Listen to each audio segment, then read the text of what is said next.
할렐루야.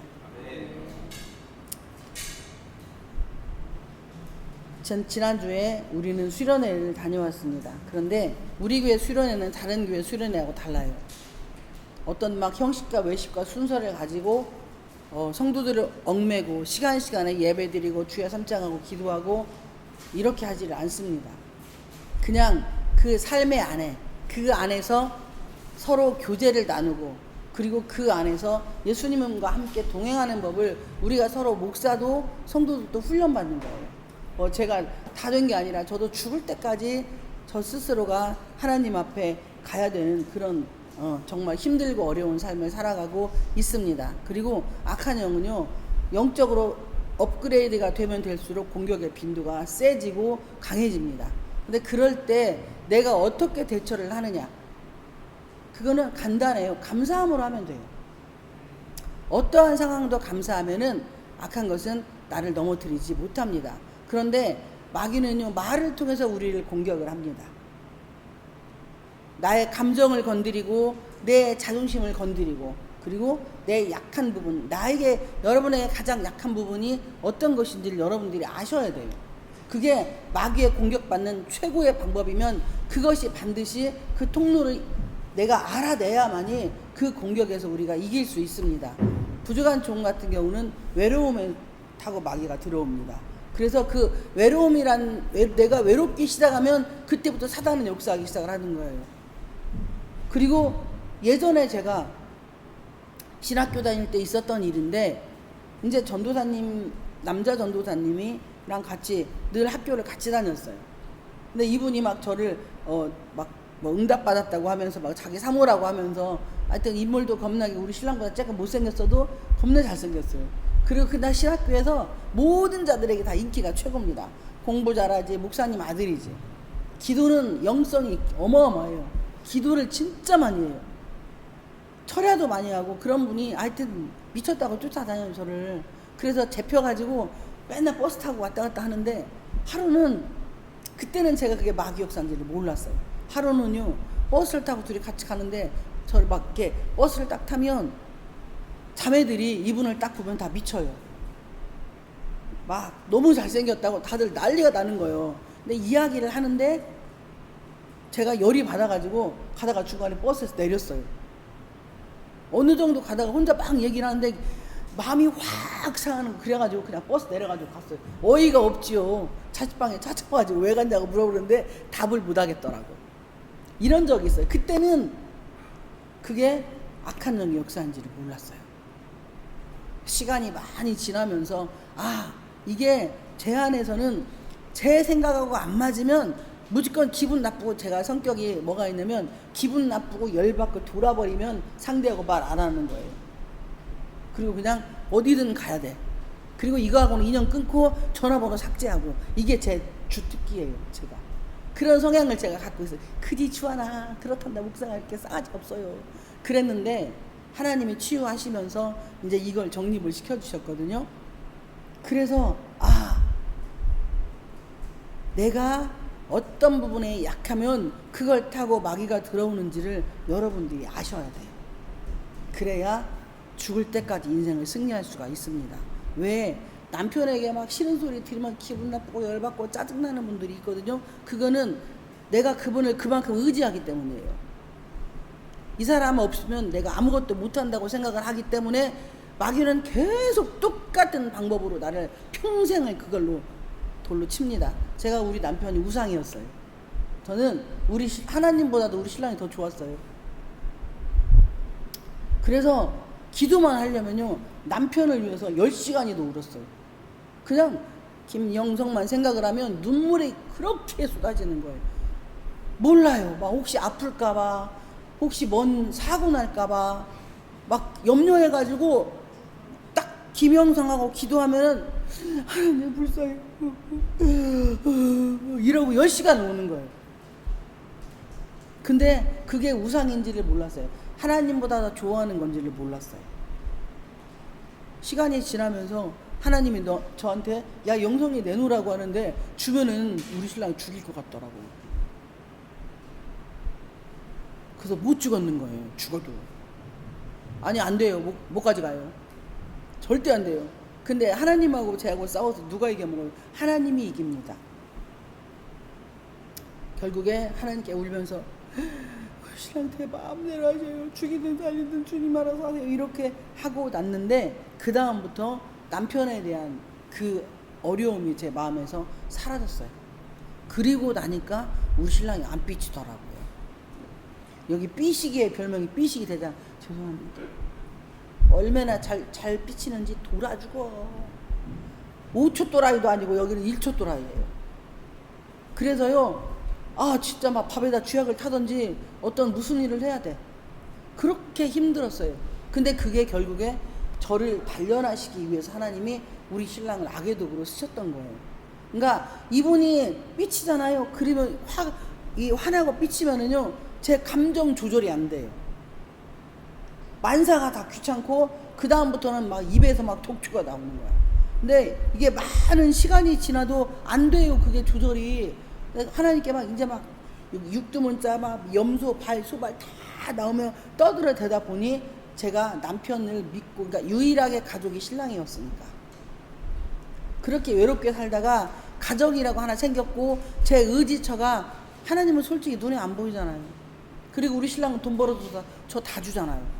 남편 덕분에 살고 있잖아요. 그러니까 우리 신랑이 저에게는 최고야, 기둥이야. 그러니까 이분 없이는 죽을 것 같은 거예요. 그러니까 하나님이 우리 신랑 위에 계신데 저는 하나님보다 우리 신랑을 더 위에 놓고, 우리 신랑 없이는 저는 안 돼. 이렇게 살았었는데 하나님의 기도 가운데 제 마음에 있는 쓴뿌리 끄집어 내주시고, 우리 신랑이 저의 우상이었구나. 그리고 난 이후부터 제가 회개하고 나니까 그렇게 삐치던 신랑이 안 삐치더라고요. 그렇게 욕하던 신랑이 욕을 하네요. 죄송합니다, 서방님. 지 맘대로 살던 것이, 술을 막 새벽 3시까지 먹던 것이 그걸 끊더라고요. 할렐루야. 왜 서론에서 제가 이런 말씀을 드리냐면, 우리는 여호와께로 돌아가야 합니다. 그런데 방법이 다양해요. 여기 본문의 내용이 막 이 말씀이, 여러분들 11조 하면은 막 하나님이 막 물질의 복을 갑절로 주시고 막 집안의 모든 문제 해결해 주시고, 이것 말이 아니에요. 이 말이 아니에요. 많은 분들이 이렇게 설교를 합니다. 여기 보면 그렇게 써 있거든요. 만군의 여호와가 이르노라, 너희는 온전한 11조를 창고에 들여 나의 집에 양식이 있게 하고 그것으로 나를 시험하여 내가 하늘문을 열고 너희에게 복을 쌓을 곳이 없도록 붙지 아니하나 보라. 하나님을 시험하라고 하는 게 유일한 게 11조인데 이건 문자적으로 해석할 때는 그렇게 맞습니다. 그런데 문법적으로, 신학적으로, 구속자적으로 우리가 삶에서 적용하는 데 보면은 하나님께 돌아가는 방법 중에 11조도 하나인 거예요. 그러니까 11조를 돈으로 생각을 하면 절대 11조 하면 안 돼. 내가 이 11조를 해가지고 하나님이 나한테 오늘 본문에 내용처럼 너 나 시험해보라고 했으니까 11조 들여서 우리 가정에 어떠한 유익이 오고 물질이 얼마나 많이 들어오고 이런 생각을 하고 11조를 하신다면 하지 마세요. 이 11조라는 개념은 하나님을 내가 사랑하는 만큼, 내가 하나님을 사랑하면 그분이 나의 주인이라고 믿고 나의 모든 삶의 원동력이라고 믿는다면 그때는 괜찮아요. 그런데 그렇지 않은 상태로 복만 받기 위해서 하는 돈은 가짜입니다. 제가 우리 주한이 사랑이를 존경을 합니다. 왜? 수련회 때 얼마나 이쁜 짓만들 하는지 이제 뭔 얘기를 하다가 이 몸이 누구 거예요? 물어봤어요. 그랬더니 주한이도 하나님 거, 사랑이도 하나님 거. 아니었어? 사랑이 거였어? 그래서 그게 참 감사하더라고. 이제 꼬맹이들 째까는 애들이 네 거야 하나님 거야, 하나님 거. 야, 그 제가 우리 집사님께 참 애들을 잘 키웠다고 그랬더니 아니에요 그러더라고요. 이 어린 친구들은 자기의 몸이나 생명이 하나님 그걸 아는 거예요. 근데 우리는 이 나이 먹도록 왜 모를까요? 하늘의 비를 내 맘대로 내릴 수 있습니까? 농사 지면서 비 안 오고 지금 폭염 때문에 아주 그냥 밭이 다 갈라지고 난리 쳐요. 그런데 비 오라고 아무리 야 비와 비와 소리 질러도 비가 오나요? 안 와요. 바람 그만 불어 그래도 바람 계속 붑니다. 태풍 오지 마 해도 태풍 와요. 꼭 언제 태풍이 오느냐? 지금 와 지금 벼가 나올 때, 벼 모가지가 나올 때 태풍이 막 사정대거리 없이 와. 근데 이 태풍이 왜 필요하냐? 바다가 뒤집어져야 돼. 그래서 미생물들이 다시 뭐 해야 돼? 다시 원동력을 가지고 살아서 회전이 돼야 돼 바다가. 그래서 그걸 서로 먹고 물이 고이면 썩어가지고 바다에 있는 생물이 다 죽습니다.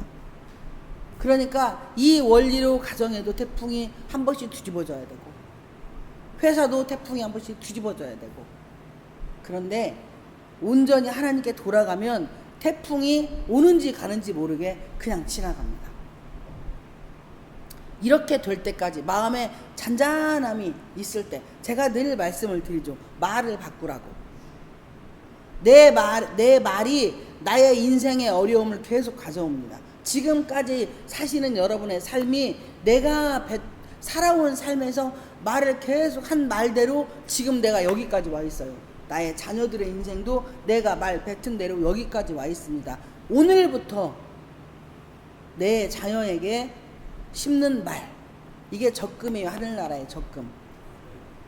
하늘나라의 적금을 들어서 돈은 세상의 적금을 들지만 가장 큰 축복은 말의 적금을 하나님께 드는 거예요. 말의 적금을 하나님께 들어서 하나님이 민수기 14장 28절에 내 귀에 들린 대로 시행하실 수 있는 시기가 있습니다. 하나님의 때까지 우리가 참으시면 돼요. 물론 상대가 나의 감정을 아프게 하고 힘들게 하고 억지기 소리를 막 했어요. 뭔 얘기를 하면은 내 말은 안 듣고 지 말만 하고. 우리 시엄마가 그래요. 자기 말만 하고 절대 남의 말은 안 들어요. 우리 엄마는 자식을 이겨먹는 분이십니다. 그냥 자기 말만 해요. 소리 지르고 승질나면 막 퍼붓고 막 육두문자 쓰고 염소발 불어서 저기다 놓고 돼지발 불어서 여기다 놓고 소발 불어서 놓고 다 잡아야 돼. 싹쓸이 해가지고. 그러니까 주변에 사람이 안 붙어요. 다른 사람에게 좋은 이야기 막 잘못된 거 정지하고 판단하는 사람은요 어느 시기부터 사람이 자기 주변에서 다 떨어져 나갑니다. 그리고 밖에서 좋은 척 하는 분들이 집에 아내하고 남편을 힘들게 해요. 이런 부분을 우리가 어떻게 해야 하느냐? 이거는 다 내 속에 있는 아이들이 다 있어요. 3살 먹었을 때 아이, 10살의 아이, 5살의 아이, 7살의 아이, 이런 아이들이, 성인 아이들이 10대 미만의 성인 아이들이 꽉 차가지고 어느 순간에 어떤 사건이 생기면 돌출이 돼서 나처럼 착각을 하고 올라와서 말을 막 하는 거예요. 그래서 상대를 아프게 합니다. 이 세상에서 서로 사랑하고 섬기는데 가장 힘들게 하는 게 부부예요. 아내는 무슨 그 집안의 몸종으로 시집간 거 아닙니다. 여러분, 이 땅에 우리나라가 옛날에는요 여자들은요 1+1이었어요. 그런데 예수님이 오시고 나서 여자들을 해방을 시켜주셨어요. 그래서 이 자유라고 하는, 그러니까 내가 말할 수 있는, 나를 보호하고 대변하고 지킬 수 있는 건 남편도 아니에요. 자식들도 아닙니다. 바로 나의 말이에요. 그거는 예수의 이름으로 선포할 때 그 말이 원동력이 있어서, 히브리서 4장 12, 13절 말씀에 하나님의 말씀은 살아있고 운동력이 있어 좌우의 어떤 날선 검보다도 예리하여 혼과 영과 관절과 골수를 찔러 쪼개기까지 하며 또 마음의 생각과 뜻을 감찰하신 그분 앞에 벌거벗겨서 드러난다고 했는데, 내 말이 나를 지키고 내 말이 나를 살려요. 그리고 내 말이 나를 보호를 합니다. 이게 바로 여호수아서 1장에서 나오는 강하고 담대하다는 뜻이에요. 그러니까 제가 예전에는요 막 말로 우리 막 남편에게 막 말로 시부렁을 댔어요. 그러니까 쌈만 하는 거야 계속. 근다고 저는 참을인 자가 없어요. 돌아주고 끝장을 봐야 돼. 한번 싸움을 하면은요 서류에 도장을 찍어야 돼요. 그렇게 제가 성격이 못돼 처먹었어요. 그렇게 제가 성격이 막 한 번 하면은 그래서 서류 갖다가요 사인 다 해서 야 도장 찍어 그랬더니 우리 신랑이 야 너 바람 났냐 그리고 쫙쫙 찍고 가버리더라고요. 그래서 안 했어요 이혼을. 그런데 어느 순간부터 카톡으로 이제 막 6두 문자를 써대기 시작을 하는 거예요. 막 이만큼씩 답을 안 줘요. 돌아버리게. 그렇게 제가 여호와께로 돌아가는 법이 너무 힘들었어요. 근데 다른 사람이 저를 흔들어대는 건 어렵지가 않아요. 근데 남편을 통해서 건드는 건 너무 힘들더라고요. 그냥 헤어지면 간단한데 그것도 안 돼. 아 이걸 어떻게 정리할 수도 없어. 미쳐버리겠는 거예요. 근데 성령님이 어느 순간에 말을 바꾸게 하시면서 그 말을 입으로 바꾸고 카톡 내용을 축복의 메시지를 쓰기 시작을 했어요. 그랬더니 답이 오고 그리고 편안이 오더라고요. 마음은 평안이 임하더라고요. 우리가 여러분 거짓과 지혜를 분별하시기를 축복을 드립니다. 제가 지금 수많은 분들을 만나면서 이분들이 제일 멍청한 것, 제일 똑똑하다고 생각하시는 분들이 거짓말을 자기는 안 하는데 죽어도. 우리 교회 그런 성도가 있었어요. 그렇게 설명을 해줘도 자기는 거짓말을 절대 안 한다는 거야. 거짓과 지혜를 분별을 하세요. 성경은 거짓말로 다 기록된 책입니다. 창세기에서 계시록까지요. 믿어질 만한 거 한 개도 없어요. 어떻게 처녀가 잉태해서 아들을 낳고 여러분 그걸 눈으로 봤어요? 그리고 임신한 마리아를 요셉이 범한 걸 여러분이 범하지 않는 걸 봤어요? 안 봤잖아. 그런데 우리가 믿잖아요. 이 거짓말이잖아. 성령이 내 안에 내주하시면 그 성령님은 우리 마음 가운데 믿음이 믿어질 수 있는 마음을 허락해 주시고 그리고 그것을 통해서 하나님의 역사가 일어나게 하십니다. 그런데 내가 예수님 안에서 한 발 한 발 나아갈 수 있도록 만드는 것은 내 말이 바뀌는 것밖에 없어요. 근데 하나님이 여호수아에게 여호수아서 1장에서 내가 모세와 한 것처럼 너와 함께 하겠다라고 말씀을 하시는데 무엇로 그게 증명이 되냐? 하나님이 여러분 함께하는 게 무엇으로 증명이 되십니까? 어떤 기적과 이적? 죄송한데 절대 기적과 이적은 사람을 변화 못 시킵니다. 절대 안 시켜요. 이단도 와가지고 그날 전주에 이단이 와가지고 그러더라고요. 제가 기적과 이적은 절대 사람을 변화 못 시켜요 그랬더니 맞대요. 이단이 와서 주일날 아침에 장로라는 사람하고 청년하고 왔는데 제가 막 이런저런 설명을 하면서 아니 기적과 이적은 절대 사람을 변화 못 시킵니다 그랬더니 맞아요. 그 청년이 그러는 거예요. 신천지에서 왔지요? 제가 그랬거든요. 신천지에서 왔습니까? 통일교에서 왔습니까? 하나님의 교회에서 왔습니까? 대답을 못해요. 왜 주일날 이러고 돌아다니십니까? 예배 준비하셔야지. 장로님이 돼가지고 그랬더니 하시는 말씀, 예배 드리는 팀 따로 있고 전도팀이 따로 있대. 무슨 주일날 아침에 왜 교회 와서 전도를 하냐고. 안 믿는 스님한테 가든지 길에 나가서 시장에서 전도하면 그게 정상이야. 그런데 교회 와서 전도한다고 하니 웃기잖아요. 제가 왜 이런 말씀을 드리느냐. 하나님께 돌아가는 것은요 말이에요 여러분. 긍정적인 말 그리고 내가 선포하는 것. 그렇게 할 때에 여호와께로 돌아가는 거예요. 성경은 창세기에서 계시록까지 다 예수님의 말입니다. 성령님이 사람 40명을 넘게 통해서 성경을 1600년 동안에 쓰신 기간이 1600년이나 걸리거든요. 그런데 오늘 본문의 내용이 지금 우리하고 뭔 상관이 있냐고. 구약에 있었던 몇천 년 전에 있었던 일이 지금 현재 우리하고 무슨 상관이 있냐고. 아무 상관없어요. 이 당시에는 이스라엘 백성들이 바벨론 포로로 갔다가 다시 돌아와서 성전을 건축하는 그 기간에 이 말씀을 하나님이 주신 거예요. 근데 지금 현재 우리가 이 말씀하고 무슨 상관이 있냐고. 아무 상관이 없어요. 그냥 11조는 행위요 행위, 하나의 행위. 그런데 하나님은 우리에게 말을 바꾸라고 하시는 거예요. 부정적인 말이 우리 안에서 예수의 이름 떠나갈지어다. 말이 마음입니다. 그러니까 내 마음에 있는 말들이 세상 바깥으로 나와서 바로 그게 나라고 하는 존재가 되는 거예요.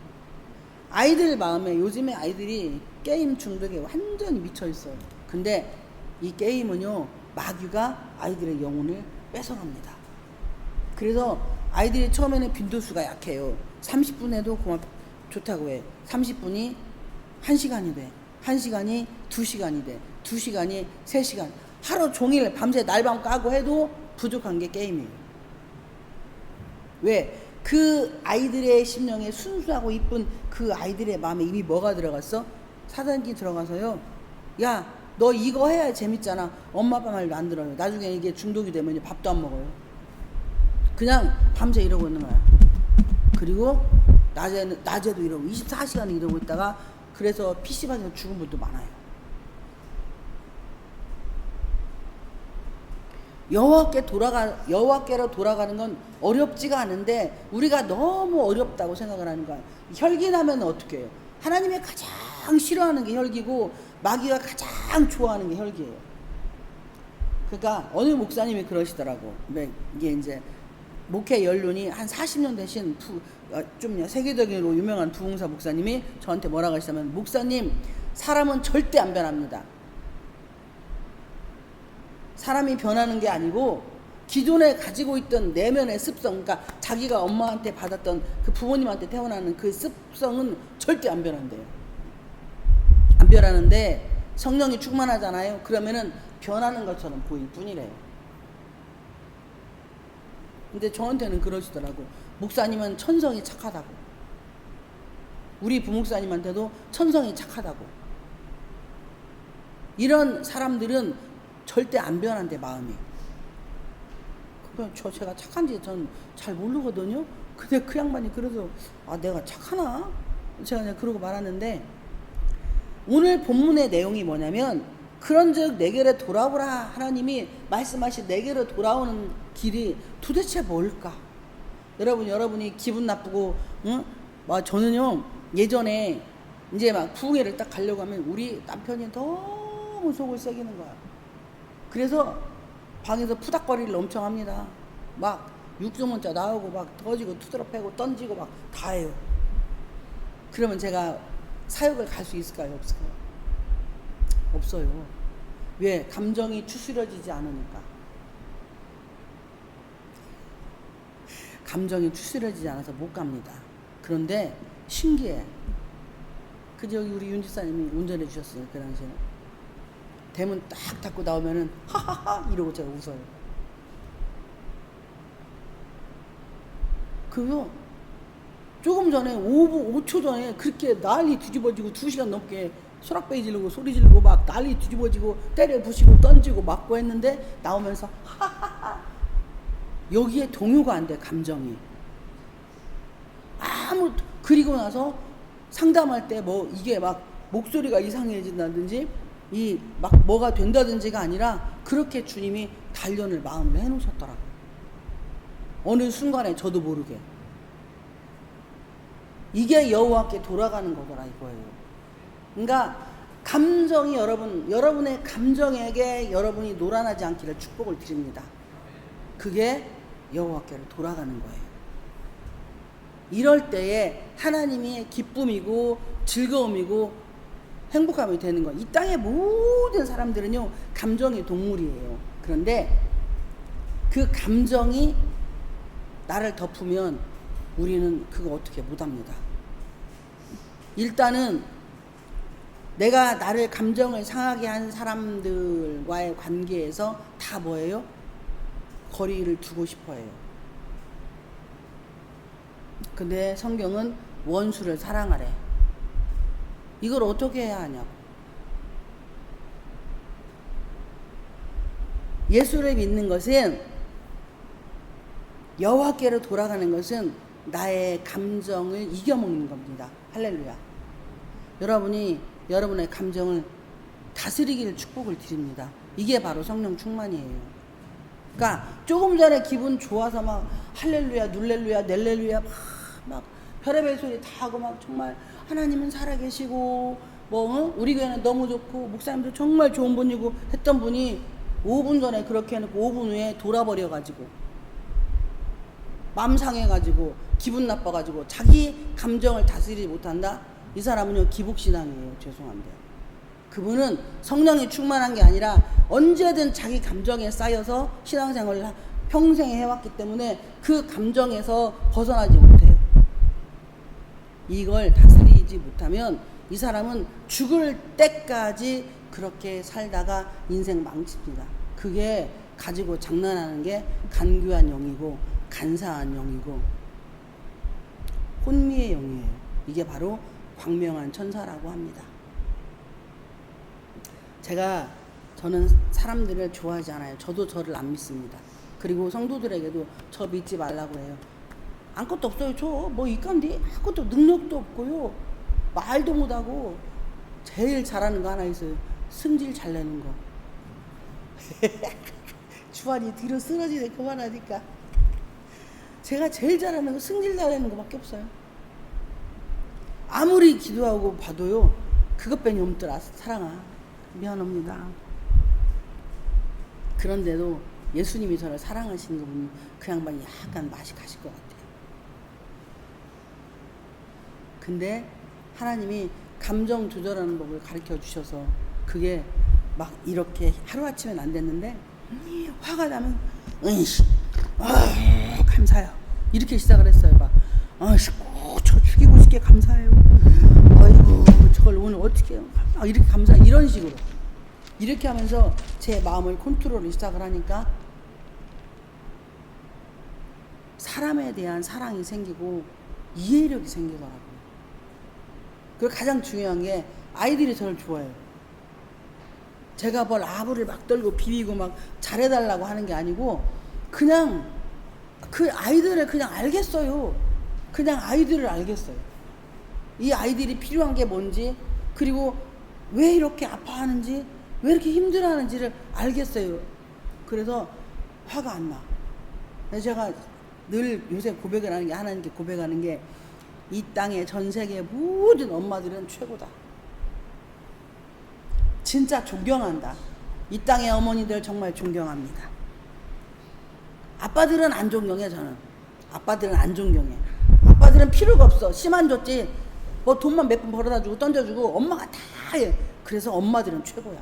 저는 엄마들을 업고 다닐 거야. 진짜 저는 엄마들의 힘이 되는 목사가 될 거예요. 제가 예전에는 아버지들의 힘이 되려고 했는데 그 필요 없더만 그거. 지금 왜 말씀 중에 제가 이런 말씀을 계속 드리냐면 여러분들은 넘어지고 쓰러지고 자빠졌지만 이 땅의 최고의 하나님의 사람들이에요. 이 자부심과 긍지를 갖기를 축복을 드립니다. 이렇게 될 때 내가 입으로 지금 뭐예요? 내가 막 그럼 이렇게 말하지. 아니에요. 저는 어제도 죄짓고 오늘도 죄짓고 내일도 죄질 것이고 죽을 때까지 죄질 거예요. 그거 알아. 하나님 다. 그 하나님 다 안다니까. 근데 하나님이 뭘 원하시냐. 그런 죄인인 나를 내가 뭐라고 해? 내가 나를 인정하는 거야. 한번 따라서 해보세요. 나는 하나님의 사람이다. 아멘. 아멘. 사랑이다. 하나님의 사랑이다. 주원이 하나님의 사랑이다. 야옹. 이렇게 내가 넘어지고 쓰러지고 자빠지고 흔들리는 걸 아버지가 몰라서 그럴까요? 알아. 근데 네 입으로 말해라 이거예요. 제발 너는 하나님의 사람이라고. 그게 바로 여호와께 돌아가는 거예요. 우리 가정이 어렵지만 내 자녀들이 나를 힘들게 하지만 내 남편이 아내가 나를 힘들게 하지만 이분들은 내 인생의 최고의 도덕자라고 말하는 게 바로 여호와께 돌아가는 것입니다. 할렐루야. 우리 교회가 그 일을 하는 거예요. 여기 저도 아프고 다 아프잖아. 우리 정상 아니에요 다. 그런데 제가 가정의 회복이 되고 나서 하나님께 기도한 게 그거예요. 아픈 가정을 보내주세요. 저처럼 고생하고 힘든 분들을 보내주세요. 그분들의 위로자가 되고 싶습니다. 저는 죽어도 상관없어요. 이미 저는 하나님의 사랑을 마음껏 누리고 살아왔기 때문에 지금도 살고 있기 때문에 그러나 저나 주님 앞에 죽어서 여러분의 가정이 회복되고 그 가정에 웃음이 넘쳐나고 그리고 기쁨이 있다면 얼마나 좋습니까? 그게 하나님이 원하는 삶이잖아요. 목사라면 아니 예수 믿는 사람들은 누군가를 위해서 그렇게 살아야 돼요. 그런데 먼저 내 가정에서 나의 남편을 위해서 나의 자녀들을 위해서 희생을 하고 나면 우리가 보상의 대가를 원합니다. 그 보상은요 하나님께 맡기세요. 그냥 근다고 입 다물지 마요. 제발 하나님께 말해요. 억울하다고, 나 힘들다고, 나 고통스럽다고, 나 이거 다 해달라고 하나님 앞에 여러분 막 이쁘게 포장해서 말하지 마요. 아프면 신음하고 소리 지르고 막 누구 욕하고 싶으면 욕하고 일르고 싶으면 다 일러요.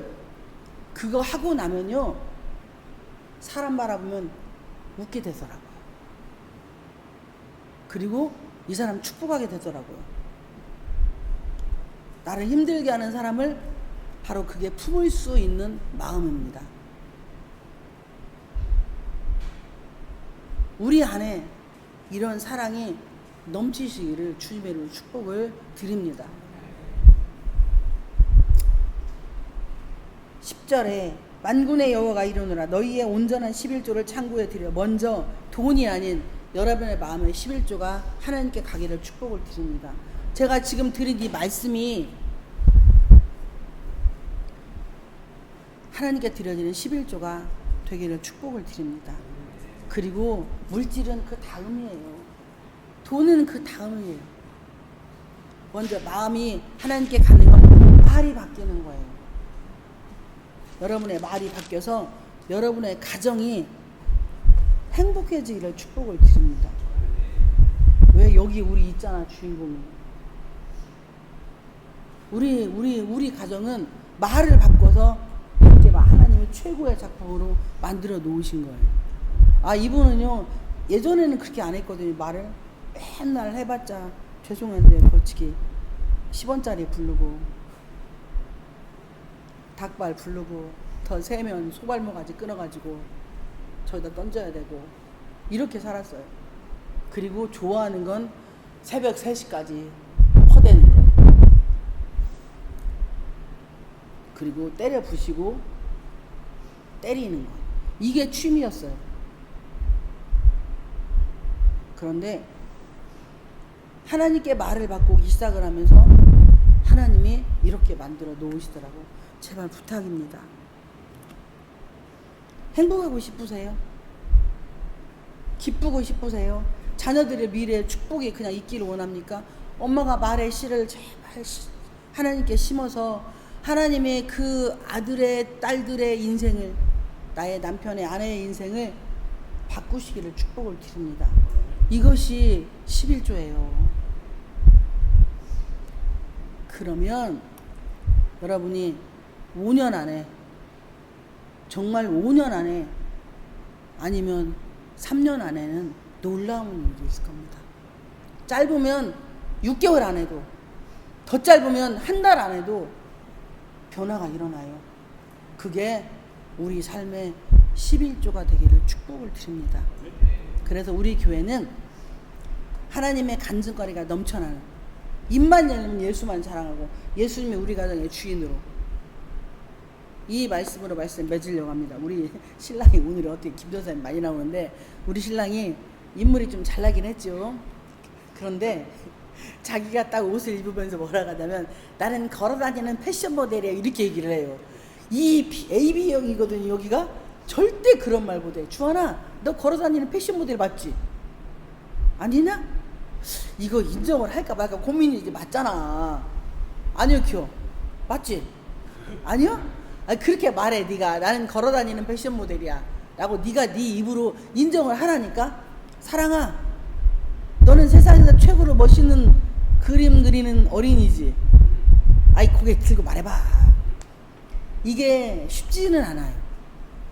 그런데 입으로 뱉기 시작하잖아요. 그러면 그 말씀을 들으신 하나님이 그때부터 사람을 찾습니다. 사랑이를 도와줄 자를 찾고요. 주한이를 도와줄 자를 찾아요. 그래서 진짜 최고의 패션 모델로 만들어 주시고 내가 나를 최고의 패션 모델로 인정을 하니까 남이 볼 때 그렇게 보이는 거야. 그런 일이 우리 하늘문교회 있기를 축복을 드립니다. 여러분 윤모 집사님 위해서 기도 많이 해주십시오. 윤모 집사님 사랑합니다. 보고 싶어요. 멋진 우리 윤모 집사님 그 웃음소리가 그립습니다요. 집사님 사랑해요. 얘 웃음소리가 막 귓가를 떠나지 않습니다. 세상에서 최고로 멋진 우리 이윤모 할렐루야. 제가 왜 오늘 말씀을 이렇게 하나님이 풀어가시는지는 전 잘 몰라요. 그렇지만 우리에게 힘과 위로와 소망이신 그분이 야, 너 연대까지 네 인생 갉아먹고 네가 존버러지로 애벌레로 살았잖니. 이제는 너의 가정의 축복이요 복의 근원자가 되기를 원하시는 그 하나님의 마음을 여러분이 헤아리시기를 주님의 이름으로 축복을 드립니다.